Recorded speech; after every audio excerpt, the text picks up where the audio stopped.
Hello and a warm welcome to our second edition of the Broll Property Intel podcast. I'm Kukulethu Mfupi and looking forward to joining you again in what promises to be a riveting conversation where we really dig deep into understanding our theme for today, why return to the workplace. Now, the first time you and I might have engaged, it was in a different world where lockdown had yet to become our reality in South Africa and across the continent.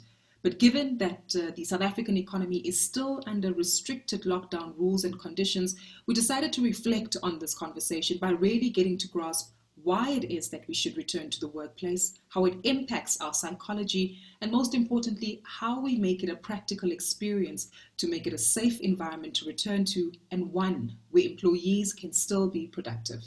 For that, we're joined by a myriad of speakers who'll be giving us their insight and expertise from their various backgrounds. To start off with, we'll be joined by NATASHA WINKLER. She's an organizational psychologist and organizational design consultant. We'll also be joined by LIANIE, MINNY, Managing Director for Internal Developers at Cushman & Wakefield, Broll.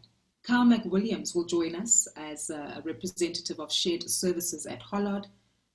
Following that, we'll also engage with Richard Flame. He's the Director for Facilities Management at Broll, and Brett South, who's the Company Secretary for Hilton College.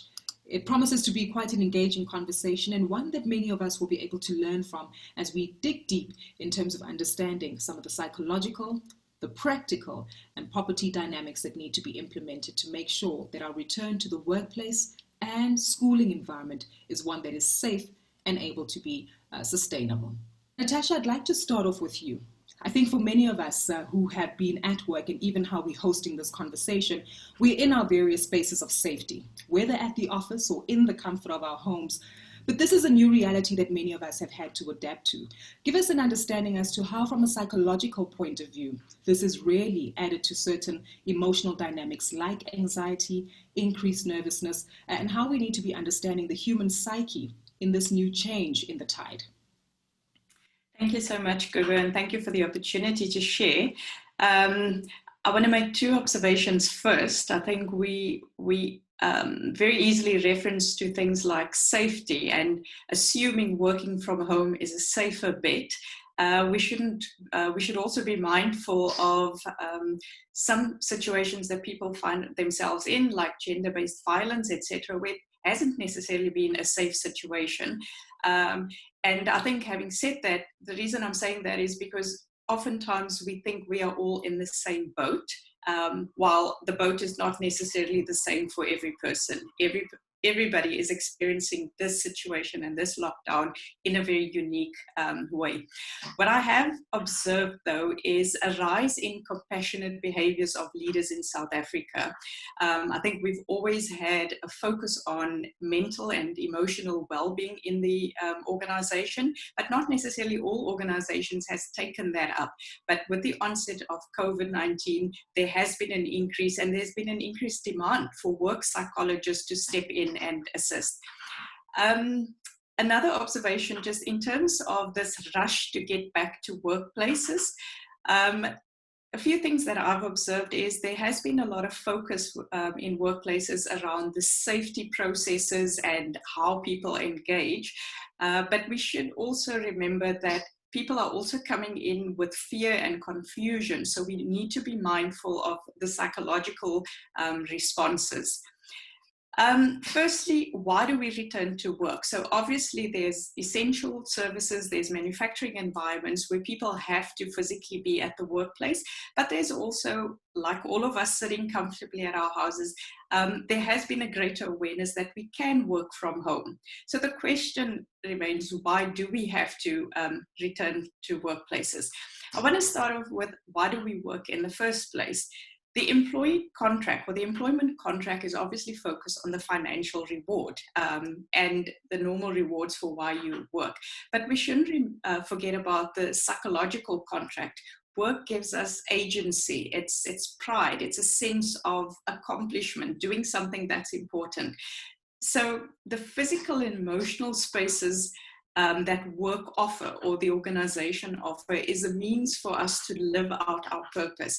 There hasn't been a more apt time where we've seen boundaries shifting. We always talk about work-life balance, which is actually an anomaly, but there's been no greater display about how the boundaries have totally shifted with the onset of lockdown. We've all been forced, and by the way, I also want to emphasize, this is a psychological experiment that we did not choose. So some of my partners, Brett and Richard, that would speak to the actual practical change management, usually change is something we can navigate and plan and manage. None of us chose this. So it's an interesting change psychological experiment. So why we work as well as we want to contribute to something useful.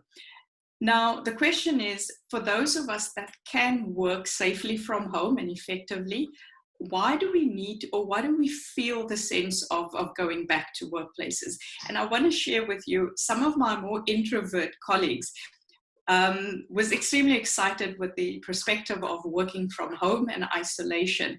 And last week, one of my most introverted colleagues said, "Oh my goodness, I'm tearing out my hair. I need to get back. I need to see and feel my colleagues." So firstly, going back, there's obviously productivity considerations. At times when we focus and in our offices, we can be more productive. But there's certain types of work where we do need to have engagement and interaction.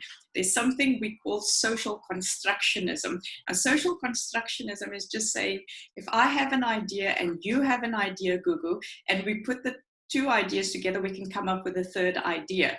And that is where teamwork and collaboration is so important. Now, we can achieve teamwork and collaboration, as we can see, in a virtual platform.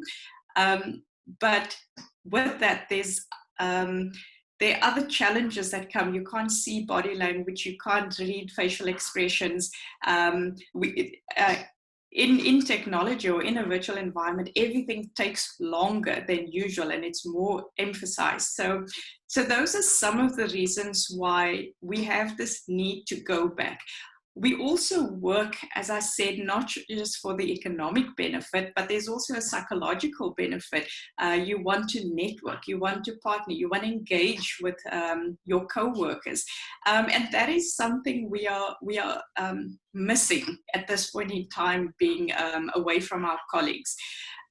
Lastly, as well, when people go through change, as we've been forced into change, we have to be mindful of the mental and emotional processes. So apart from the fear and the loss and the uncertainty, ambiguity that we've all been going through, there's also something in change, and David Rock is a famous neuroscientist, and he calls it the scarf model. He says, all human beings look for status, and not status in the way that social media portrays it, but status in the way of, I matter, I'm important, I need to exist, I need to be acknowledged. We also need certainty, and I don't think anyone can diffuse that. There is no certainty. We're all living in ambiguity. But somehow, and we read it in Viktor Frankl's work, we all need a future. We need something that we can look forward to that gives us hope.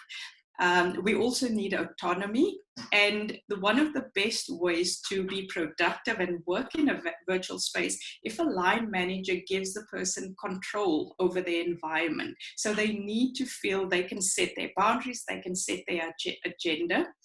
And then relatedness, we need to feel safe with others.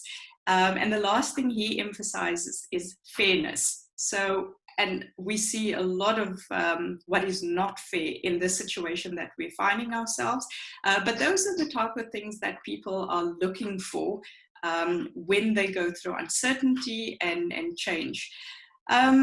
So those are really a few of the considerations I would give as an introduction in terms of the need to go back to work. I think you've highlighted a lot of the important elements that we need to be cognizant of, especially from an emotional as well as psychological point of view. And I'd like to just bring you in deeper to perhaps give us some insight as to how returning to work or even places of school increase productivity, and how that again aligns to our sense of self-actualization and autonomy, as you described earlier. So first of all, Gugu, I think I've mentioned the productivity considerations. There are times when working in isolation, when you can focus, actually makes you more productive, while there are times when you need to work in a team or you need tools and methodologies back in the office space or in your environment to work with. If you are also more client-focused, so productivity is different for different individuals. Secondly, if you do not have an organizational culture that is conducive for virtual collaboration, it is extenuated in these circumstances that we find ourselves in. So the trust culture, a collaborative culture, empowered employees, those are the type of things that is required to make virtual collaboration more effective. I want to focus on some of the psychological impacts that COVID-19 and lockdown has brought on to us, because that'll also give us a clue on what do we need to focus when people go back to the workplace. So first of all, most of our responses has really been around survival and tactical responsiveness. So the motivation and the behavioral shifts that we've all been experienced has got lasting effects. For some of you on the call, you may have experienced loss or trauma. I personally lost an uncle during this time. I was far away from my family. We could not mourn in the normal or the usual ways, and we had to find other ways to deal with our trauma. But that trauma is going to have a lasting impact, and that's but one example. There's a number of other types of traumas and unintentional consequences that people are having to deal with. There's moral and ethical dilemmas of our freedom versus being locked down for our own safety, biological versus economic life, the fair distribution of resources for corporates. Do I pay my employees or do I pay my suppliers? There is no absolute right or wrong answer. And the other thing that we have to also remember, as I said, lockdown was not necessarily a decision. And the boundaries that we had to navigate and manage throughout all this. So just yesterday, I saw an insert on the news where they interviewed a nurse. And for me, there wasn't a more clear example of boundary between work and home life. Because if you think about our medical professions, they have the added fear of taking a disease or taking the COVID-19 back home to their families. So the added stress and tension that they have to deal with. Broll has a tagline that progressive property people. And this conversation certainly looks to intertwine all these key themes. People, as has been highlighted by NATASHA, property, which is one of the primary focuses of Broll Property Group, but most importantly, how as an entity you are progressive in responding to the current dynamics. How have you, as a leader at Broll, internalized this particular challenge, and of course also having to adopt new strategies that you approach for a variety of your clients who, as Natasha mentioned, need to balance these emotional dynamics, improve their level of productivity, and of course continue to seek new areas of collaboration with their peers. LIANIE, how has Broll essentially had to internalize this conversation and implement it strategy-wise for the business? Thank you for the question, and thank you for the introduction as well. From our side, I think even though this is a pandemic worldwide and there's a lot of uncertainty, as Natasha has rightly said, I think there's a lot of opportunity and optimism that we can get from this. So one of the things I want to bring to light is the concept of the question you asked of why should we return to the workplace at all? So if you consider that employees can work forcedly, they have been able to work pretty much from everywhere. This is something that we've been advocating in agile working for years. However, the pandemic has made us open for all leaders that their staff and all employees can work remotely. So, and I would like to exclude not all home offices are conducive to such environments, to productive environments. Whether it's family responsibilities, whether it's noise, whether it's just plain discomfort, whether you don't have access to your tools and technology that you actually need. But besides from that, the question is more psychological. The question that I would like to ask is, how do employers then, if they understand that their employees have understood the advantages and the disadvantages of working from home, what are employers going to do to get their people back to work? And then from that side, it's like people, as NATASHA said, you need you're social beings. So we need a sense of connectedness. So even though we are physically disconnected at the moment, we still, from a social level, we need to stay connected. And as much as the virtual world connects us all, it does not give us, we can't rely on the energy of our colleagues and our peers. So even a sense of camaraderie that you can get from the office environment in such a pandemic as this, that's the amazing thing. It's something that you can share with your colleagues. Even if it's venting, everybody's going to vent. So you've got somebody to vent it with. So in the office space, what I would just say, people won't be able to come back to an office space that looks like it did before the pandemic. Firstly, if you think of, if they now gradually start to return to the office, you might have, most corporates, for example, might find this, you're going to go back to a graveyard. The reason why I say that, people go in staggered bits and pieces. You've got 3,000 square meters and there's 10 people, 15 people a day coming back to the office. Everybody at a different place in the office. So the first thing that companies need to understand from this, and very value, is you need to create a central hub. You need to create the heart of your workplace where everybody can come together and everybody can connect from different businesses, different sectors. And that would actually accelerate the process of where you want your company to be. Because in the future, you would not want your employees to come to the office for work they can actually do from home. They would be able, considering schools are packed operational, speaking of my two own children, you would be able to work more productively on some work from home. However, companies need to understand the effectiveness of their employees and what those spaces should look like. So the whole work environment will change to, firstly, having a hub and a heart of the company, and then providing obviously a variety of work settings where people can do different types of work should they be in the office that whole day. Hope that answered your question.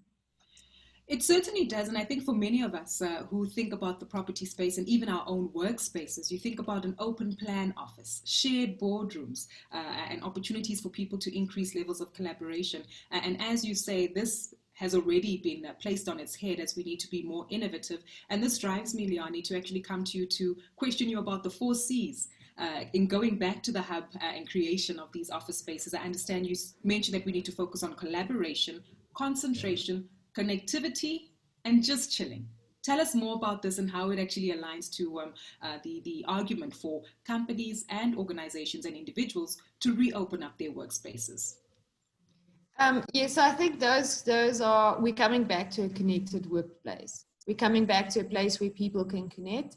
You can connect in various ways. So we are now digitally and virtually connecting, but we need to go back to the office where we allow for teams to connect, one-on-one people to connect.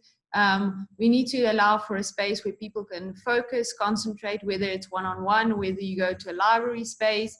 You need to have a space where people can just chill out, where you can have a space to relax, to rub shoulders with other people in the company that you wouldn't necessarily do. This will only be achieved, in my mind, successfully if companies broaden their minds into agile working and what that could really, really mean for a company. So if it's not keeping your silos, not keeping your hierarchy, it's really going to a workplace which is open, and I'm not talking about rows and rows of benches, but open to everybody to come and collaborate or sit and eat or meet with anybody else in that company at any point in time, anywhere in the company. That's true agile working. That's really optimizing your real estate to the best of its potential. Because what it's going to mean is your employees you won't have a ratio for your real estate for one-on-one. you would have a multifaceted real estate that you can use in various ways with different employees. So we really need to look at how to optimize the real estate with the 3 C's, and also to understand the new agile and the flexible workforce and how that can work for companies to increase their effectiveness.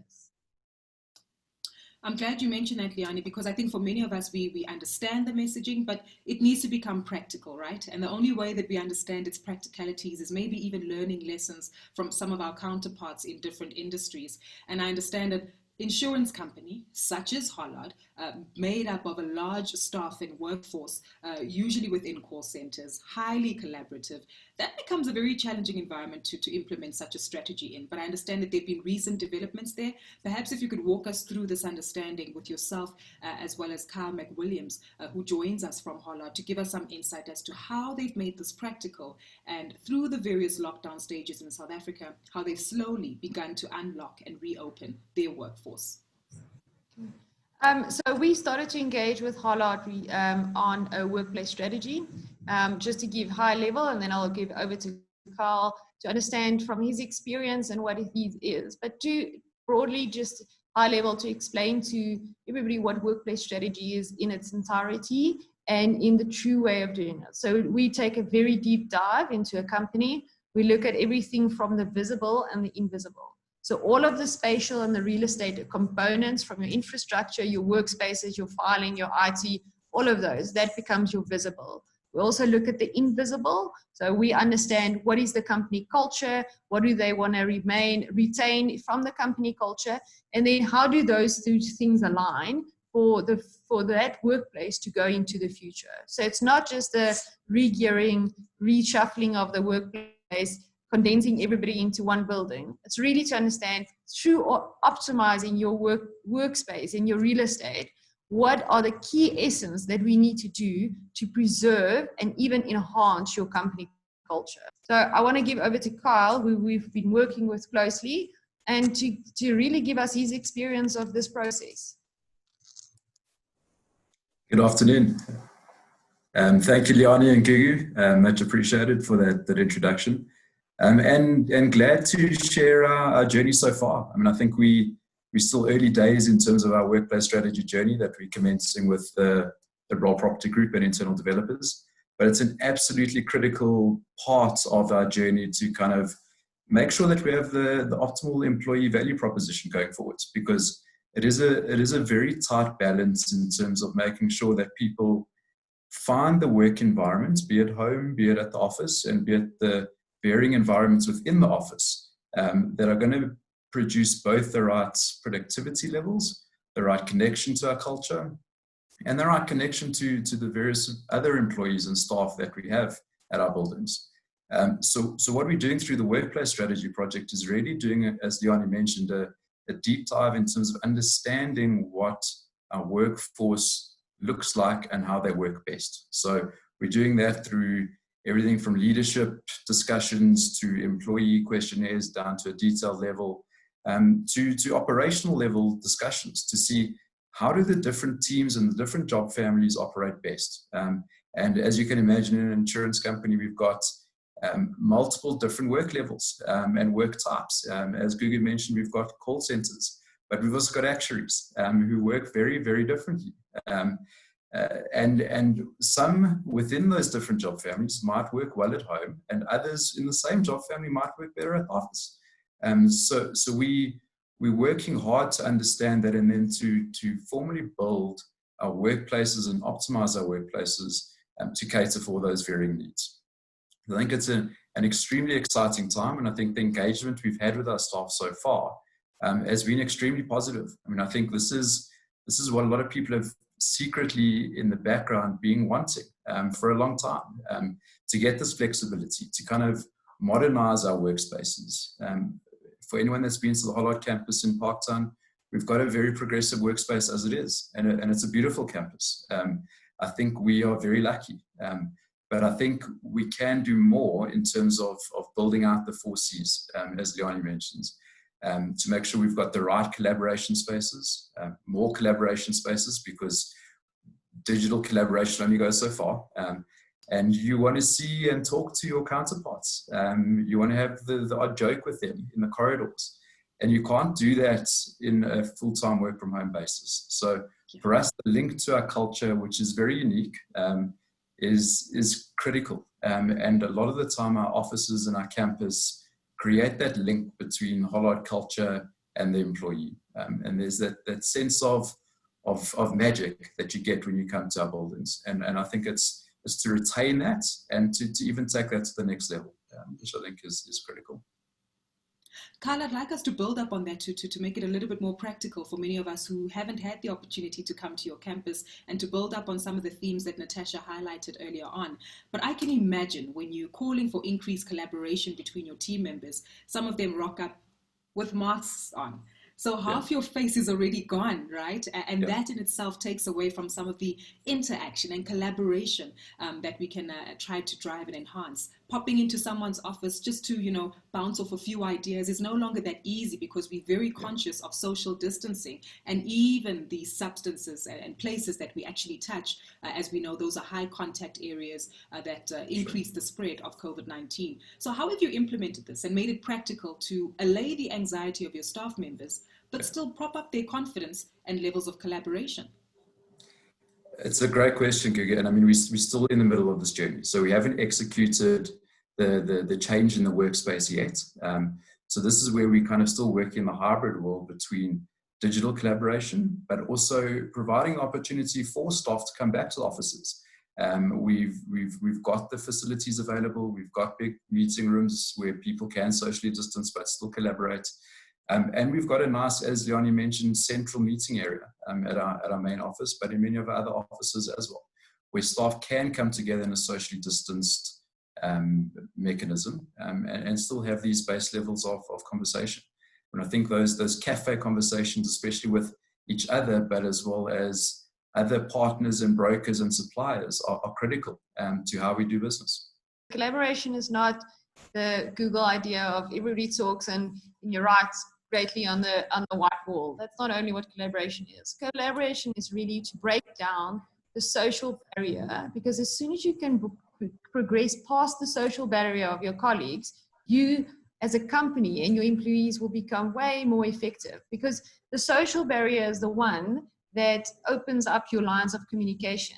And as soon as you get past those, in order to give a call to your colleague and say, listen, I remember you speaking, or even if you didn't, but we met the other day, I've got this lead or I've got this job. That's collaboration. So collaboration is really about breaking down the social distance that you might have. And that's exactly what this is doing. So even though we are physically distant, socially we're not. Socially there are, this thing is things that bring us together. So it is still bringing us socially closer, still allowing for collaboration, just not in the sense that we would anticipate collaboration to be. And the other end of the spectrum is not just on the collaboration, but also on creating the right focus spaces for people. And this is also understanding certain staff members have been forced to work from home, but don't always have the optimal working environment at home. So it's to create those spaces at the office that if you want to come and just spend a couple of hours on your own in a quiet area to do focused work, to build that out properly as well. And then the other element that we have a lot of already at Hollard is the fun spaces. And to make sure that fun continues through all of our spaces. And one of the reasons why staff are coming back to the office is to have that social engagement, to have a bit of fun together, be it playing pool or be it table tennis or anything like that. I mean, it's a critical part of our journey through this new world. I'm loving how unwinding is now also an important element included in increasing productivity at the workplace. But Natasha, you have a comment that you'd like to throw into this one. I wanted to respond, yes, and Carl, thank you for sharing that. One thing that I've noticed is the stress associated with returning to work, and I'm so glad you mentioned the fun. I've actually found in some of my projects, we've been more productive when we work in this way. It's the most stressful thing for me to go to Woolies. I cannot do the mask thing. I feel it's claustrophobic. I don't see somebody smile. You have to really look at the eyes to pick up the smile. So what I've found is our physical interaction is actually strained. So one thing that is extremely good is when you allow the teams to take control of their own collaboration. So if it's a project team that's working, let them set the boundaries of how are they going to come back, how are they going to interact, how are we going to greet each. I mean, it's a silly thing, but we've got a westernized way of we have to shake hands. Now we can't shake hands. So let's choose a greeting. But the more you empower teams and let them set the agenda, and I really like the idea of, the social interaction is for fun and creativity. The formal stuff can happen like this. So thanks, Gugu, for allowing me to step in there. I'm glad that you did, and I'd like to build up on it. LIANIE highlighted the visible and the invisible elements that speak to the culture of an organization.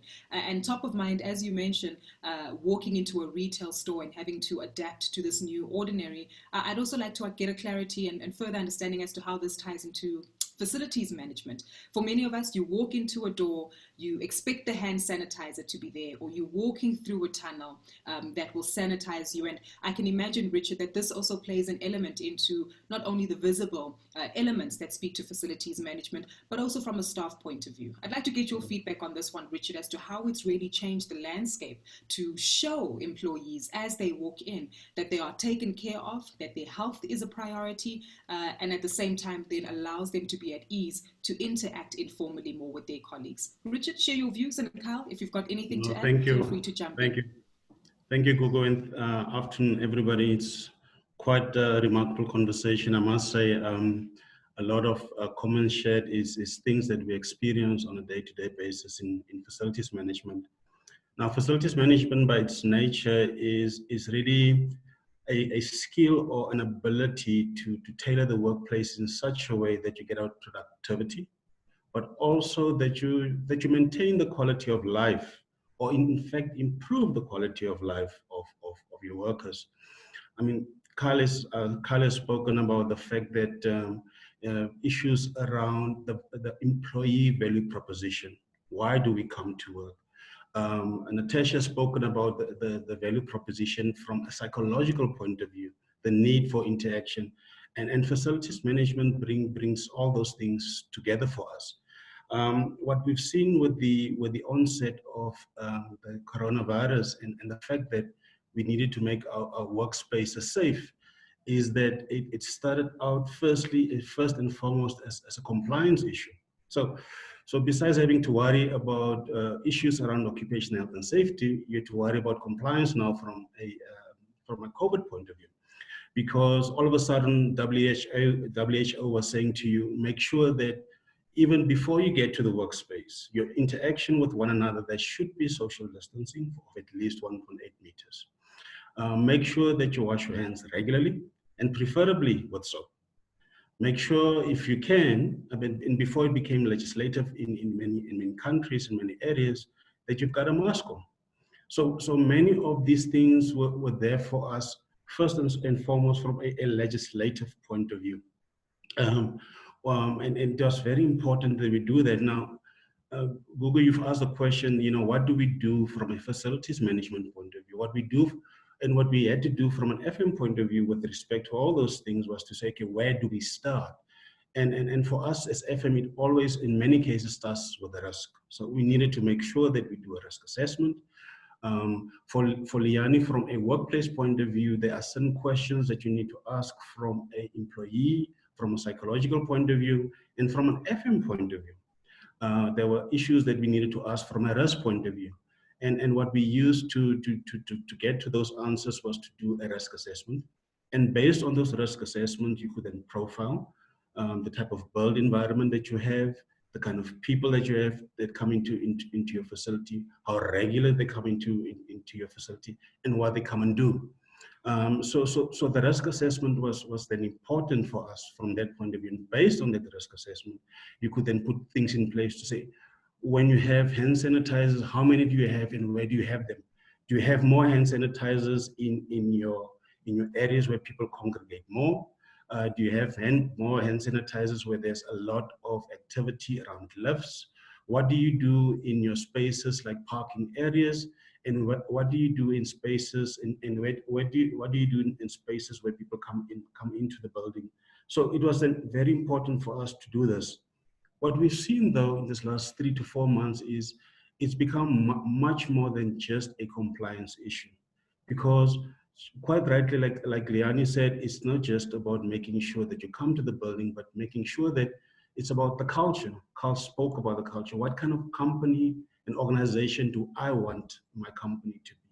How do we want to be seen as a company? So in as much as you make sure the compliance is there, you also have to make sure that you take care of issues of culture, making sure you have to make issues of people's comfort in an organization. So we started seeing that the focus moves away from compliance, but very much to issues around prevention, making sure that the area is such that you prevent the dangers from happening, and also making sure that there's issues around early detection. All of a sudden, whenever you go to a shopping complex, there were either somebody taking your measurement, or you had to go through an equipment to make sure that you were at least a certain temperature. So early detection then became something that was very important. But also we saw a shift to constant surveillance, to say it's fine to say that we need to have preventive measures in place. It's fine to say that there should be early detection, but we need to make sure that you've got constant surveillance and you put things in place to make sure that you can always at a point say, you know, if something goes wrong, how then do you isolate a person? How do you take this person to isolation room? And how do you bring this person back if you've made sure this person is safe? So we needed to make sure, and you know, that's what makes Broll such a very interesting place to work in, because we could take the ideas and the concepts around the 4 Cs, and even around what we've done with Cushman and Wakefield around the 6 food strategy, in terms of whenever you walk into a facilities, there are certain things from an engineering point that needs to be in place, and bring that for it to speak to facilities management. So that was one of the trend that we saw. The other thing that we saw was, in as much as the facility management division, or whichever division of Broll, needed to go and say, look, when the left came in terms of South Africa, and people started to go back to the workplace, we needed to give solutions with respect to the workplace, because all of a sudden people were saying, Richard, how do I make my place safe in terms of the workplace? And for a month, it was the workplace. And all of a sudden people said, okay, now it's the schooling space. What do we do in terms of the schooling space? And what we saw is, and those are the things that Brett will talk about, is there was a lot of commonalities between the workplace and the school. So all of a sudden, that the solutions that we were giving to the workplace, we could take some of the solutions and learnings and place them as well as the schooling space. We're already starting to talk about tourism industry. We're already starting to talk about the sporting fraternities, because those ones also need solutions. And our clients are already knocking on our doors and saying, how do we make sure that our sports stadia are safe? How do we make sure that our ablution blocks in our sporting arenas are safe in the case when that will happen? Because it's not a matter of if it will happen, it's a matter of when it will happen. So that was another dynamic that we saw in terms of not only in terms of prevention and all these other things, but also in terms of industry systematically opening up, and we as Broll needing to be almost proactive and making sure that we have those solutions before the markets opened up as well. Mm-hmm. You mentioned very critical points there, and I think a poignant element for us to shift the the conversation, because we've been talking about the workplace where we're talking about mature adults who understand systems, who understand controls. Schools, on the other hand, are made up of much younger individuals of our population who are used to a sense of autonomy. Brett, you represent Hilton College, one of the most well-known schools within the South African landscape. And I'd be really intrigued to understand how, from what Richard has highlighted and your partnership with Broll, you've been able to implement some of these strategies to, number one, ensure the safety and well-being of your school pupils, but number two, continue to drive productivity from these schools, teachers, as well as the pupils themselves, and most importantly, continue to build on and add to the trust element for parents to comfortably allow their children to go back to school. What have some of the key lessons and key implementation strategies been that you've highlighted at Hilton? Thanks, Gugu. Firstly, I'd just like to say that, you know, what has been said so far resonates very strongly with us here at Hilton. There's nothing in any of that that doesn't sound familiar. Schools, though, are quite unique and quite complex because they are relationship driven. And in dealing with this, if you don't mind, I'd like to take a slightly different approach and present it as a little bit of a case study, because I think that might be useful. So I beg your indulgence. But at the outset, I must stress that the concepts of integration and partnerships have been key in formulating our specific approach to managing the demands of COVID-19 at Hilton College. The fact that Broll has taken this proactive step of the podcast, I think, clearly represents that strong and integration partnership approach. So I'm going to tell Hilton's story due to the interwoven nature of that partnership approach as we go ahead. But I first need to provide a little bit of context, because Hilton College is quite unique in many respects. And I don't mean that uncharitably or unkindly, but let me paint a picture. Firstly, we're a full boarding school with just under 600 pupils, so no day scholars at all. We have to look after the boys 24/7, 365 when they're in school. It also means that our business activity takes place where the residential activity takes place. So there's not a clear differentiation between work and home. Our teaching model is also based on pupils being fully immersed in the educational environment with the face-to-face interaction and contact with teachers. This allows us to build nurturing relationships, treat them as individuals, and help them build their own social skills. So ours is a physical presence model. In addition to housing our pupils, though, we have a significant number of teachers who are resident on the property. So our built environment, and this is where Broll really comes into play, consists of the following broad areas. We have teaching spaces, classrooms, a theatre, assembly halls. We have 7 boarding houses, about 50 staff houses, sport buildings like pavilions, gyms, and the like. In addition, we self-reticulate the following services: power, water, including purification, wastewater, including treatment and disposal. But we outsource these specialist areas to third-party contractors, facilities management, cleaning and grounds, catering, and security. So in short, Hilton College represents a microcosm of society, and we're our own self-contained village, but with the added dimension of parent interaction and visibility. So it's actually quite a complicated approach. So we decided, as a microcosm, we needed a holistic approach to this, not just as a workplace, as a community. And that's quite important. So we had to focus certainly on compliance with the regulations, but from an active, not just a statutory basis. We appointed a compliance officer, and for my sins, that's me. But we extended that into a COVID-19 team, where we took specialists in various areas, including our contractors, partners, and said, right, this is your area, you're the specialists, you go ahead with this, here's the standard, go and apply risk analyses and produce what we call operating protocols that are tailored to the specific activities that happen there. So that was very important. It also meant that we not only had specialists looking at each area. I mean, what I know about sport, or what I know about maintaining a swimming pool, or what I know about running a school sanatorium is zero. But we have to make sure there are no gaps between each of those areas. So we pull it all together. Now, each of the site managers for cleaning, Broll on the facilities management, catering, they were all co-opted in as part of our team, our partners, right from the start.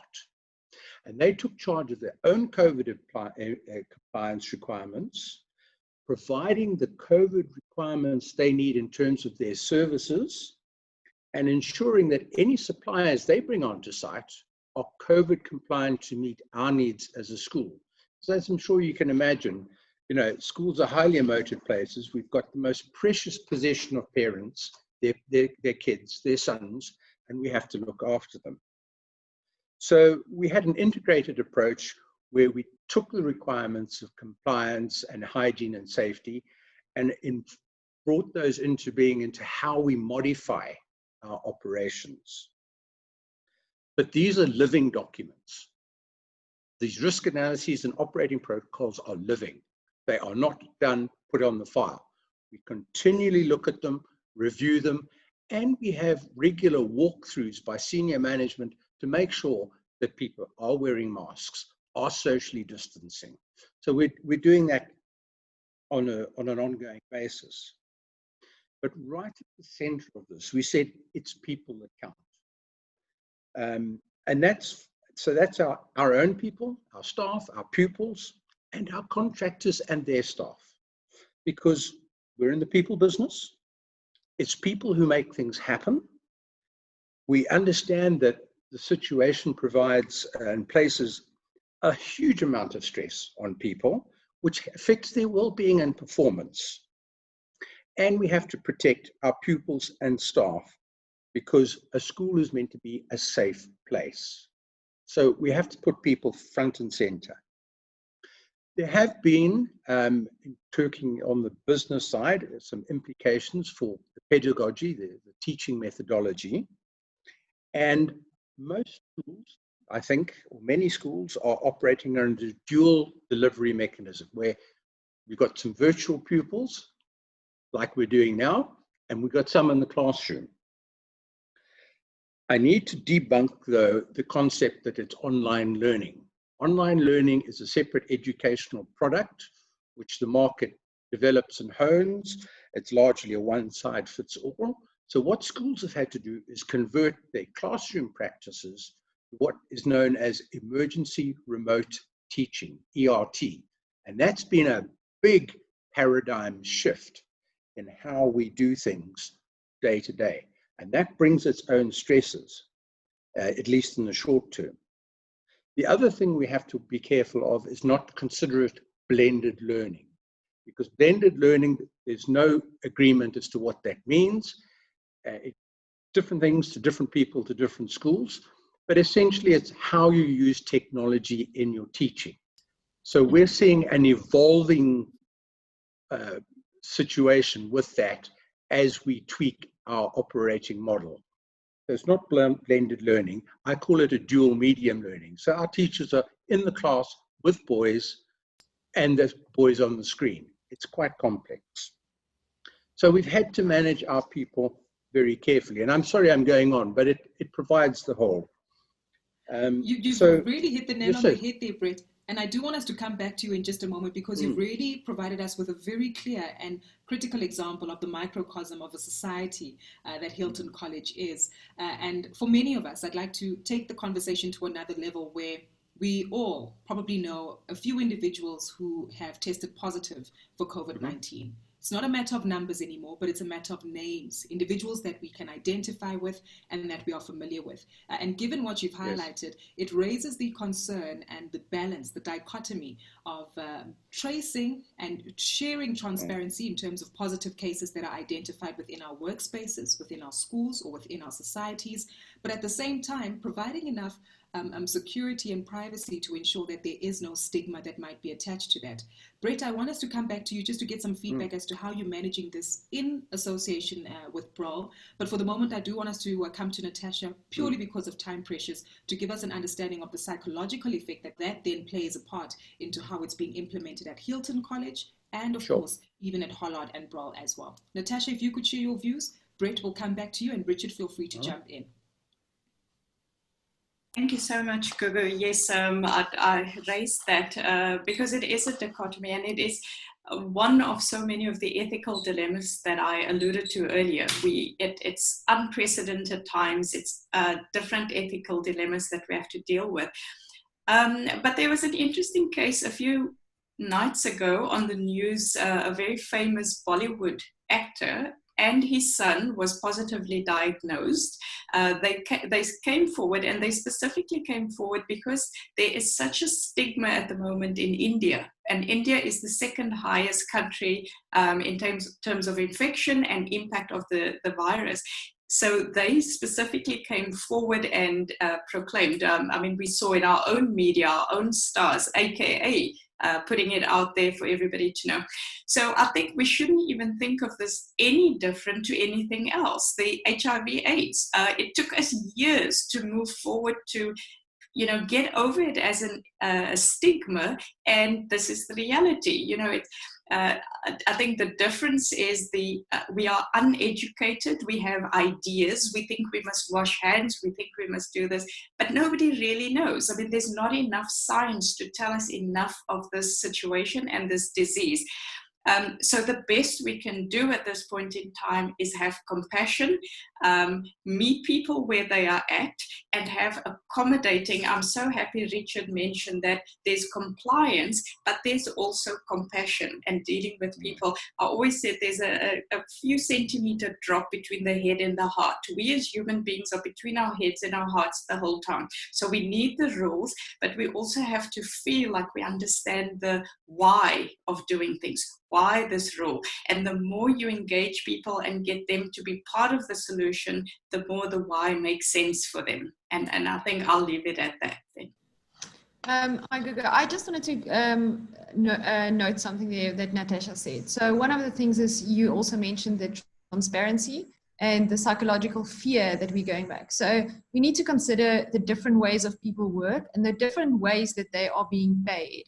And I think that's something that if you think of a health-based workplace, it's not only your physical health, it's not only your mental health, but employers have got a responsibility to look at your social health, your financial health, your psychological health, your mental health. So if somebody is coming to the office and they are only commission-based, what is the chances that they might say, I am not tested positive for COVID-19 for the fear of not getting an income that month? So that's just something I wanted to raise, because that's a really big responsibility that's currently lying at employers.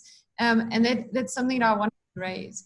Lastly, just on a point of Richard, so I think for the world of work where we're going to go now, and as he said, like rightly so, we are moving away from the compliance and the maintenance role of facilities management, and we will be going to adopt to this new world of work. We will be going to have facilities management move into a concierge service, where it's not only maintenance, but like Brett said, if you take it back to school children, they are invited back by their teachers. They are guided through the school to understand where they're going. They know exactly where they need to go if something is happening.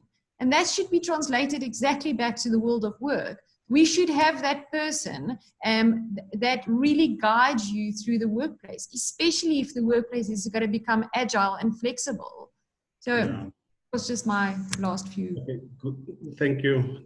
I just wanted to maybe also from my point, just raise a few points. The first one is to do with the fact that you know, just before we closed off, we did a business continuity process at Broll. So before the onset of the lockdown, 2 weeks before, we actually did a business continuity process where we closed off all our, tried to work remotely to see if we could, because at that stage we saw what the world was doing, and we saw that the lockdown was a matter of a few days even at that stage. So we locked down and we checked whether people could work from home.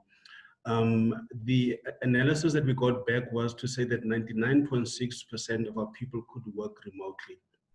And the rest that couldn't work remotely was because of possibly connectivity issues and maybe things where there wasn't electricity. But the point is, what working from home means, firstly, is there may be actually people that don't have workplaces to work from.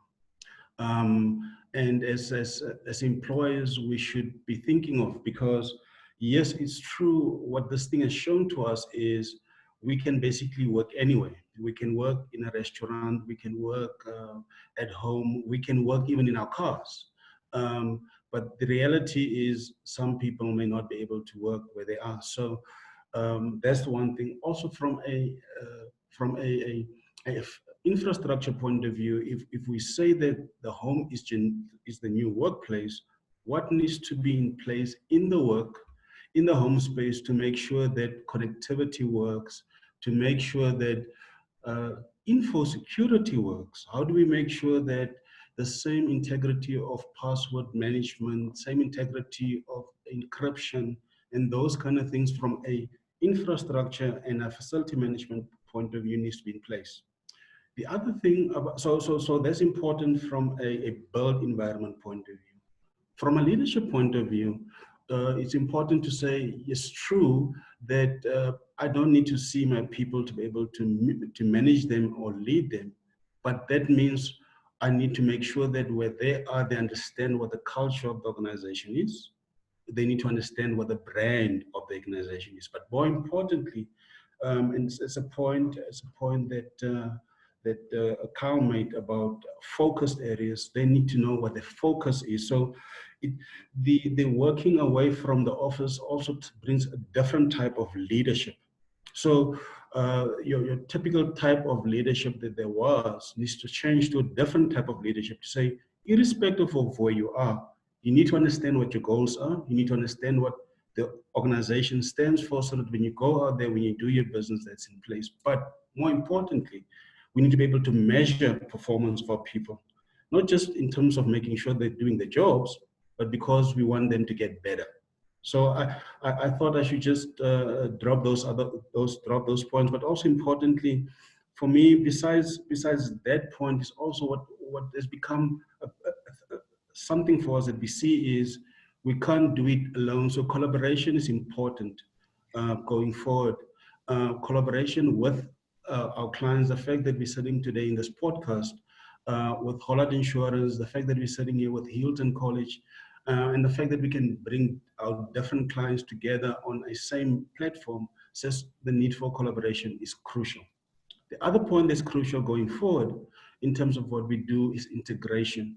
What we've seen is competencies can't stand all by themselves. So facilities management can't stand away from occupier services. Occupier services can't stand away from the workplace strategy.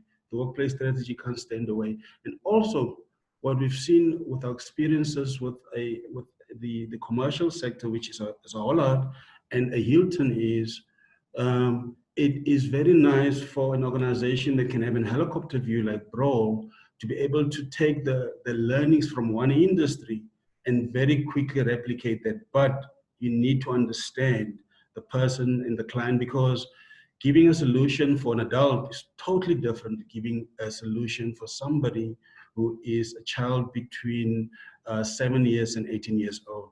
I thought I should just also mention those few points. Very fair points. Brett, if I could just, and I would echo what Richard and everybody said, but you asked me a couple of questions. Firstly, about how we deal with the boys and the testing and all the rest of it. We have a daily, twice a day testing process which measures temperature and a declaration as to aches and pains or whatever it is, and our protocol around all of that and referring them to our school sanatorium for further investigation, and if necessary, isolation and quarantining, is a very detailed and strong protocol. We actually have an authorized quarantine facility here, signed off by the Department of Health, which Broll has been very helpful in helping us get ready.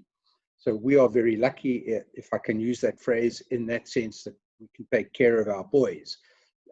Staff are also temperature monitored, and we all have to make a daily declaration as to the symptoms. So we watch that very carefully, and we've got dedicated people that are watching it. It's all electronic, and it pops up flags.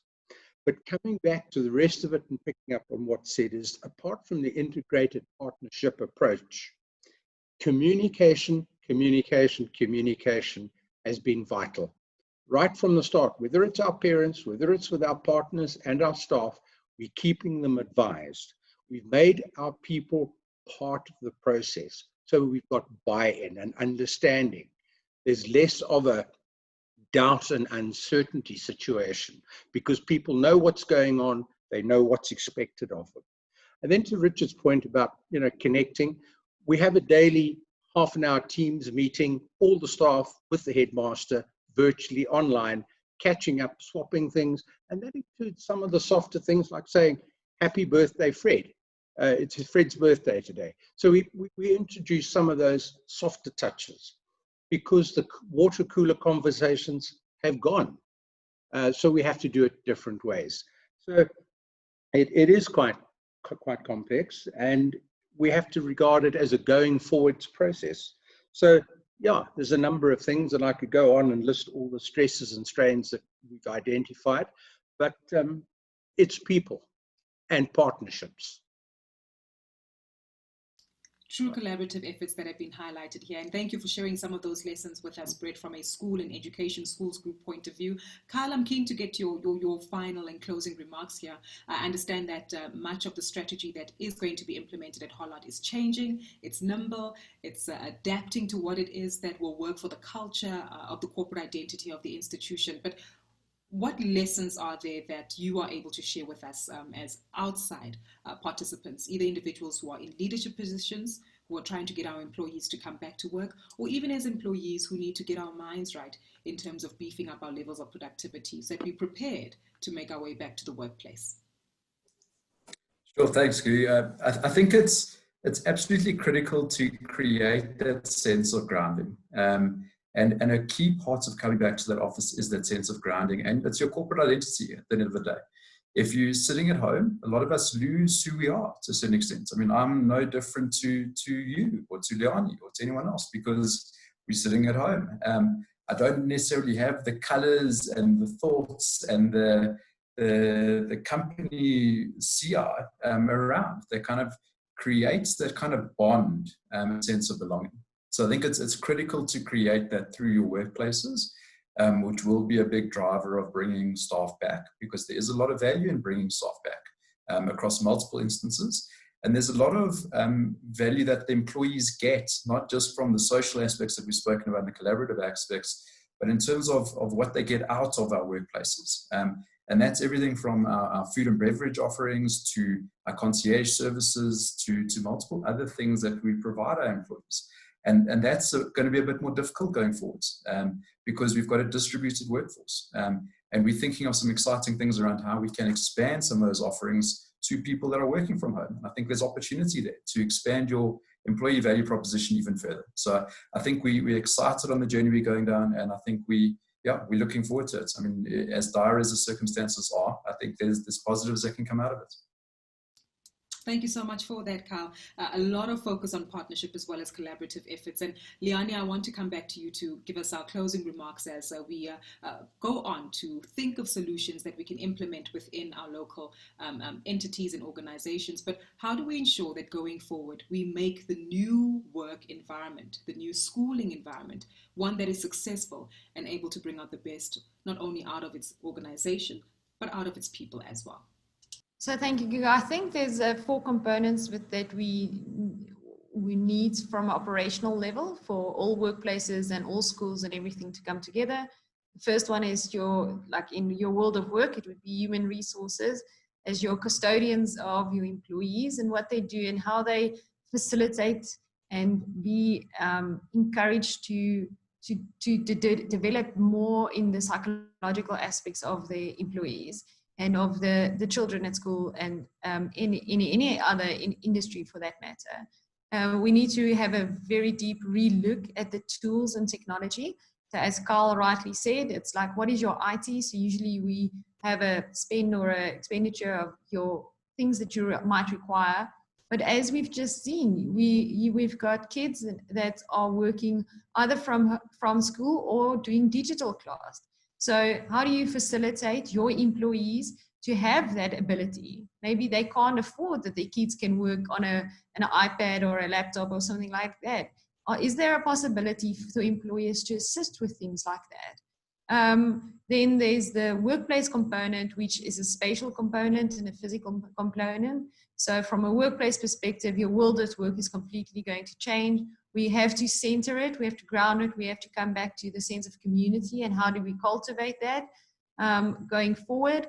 And I think those, if we touch on all three of those, and obviously as I've said before, your facilities management, that becomes your concierge and your guidance through your space and through your operations, through all these three aspects. I think we can create a better world of work and create a better partnership, both virtually and physically, for everyone to work together.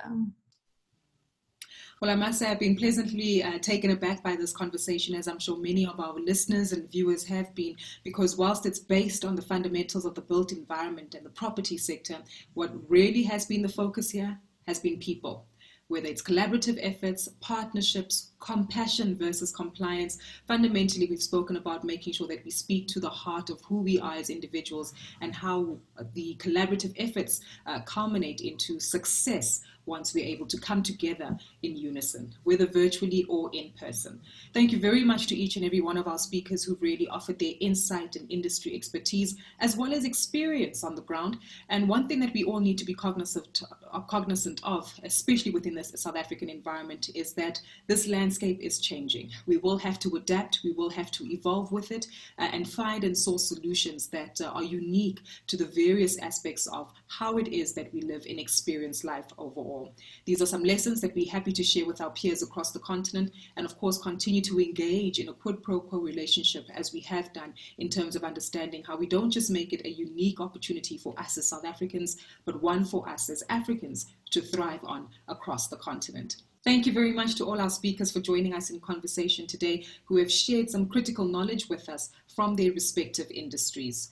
NATASHA WINKLER, LIANIE MINNY, Carl McWilliams, Richard Flame, and Brett South. Thank you very much for your participation and joining us in conversation today. And most importantly, thank you for watching and listening to this Broll Property Intel podcast. Until next time, keep safe and take care.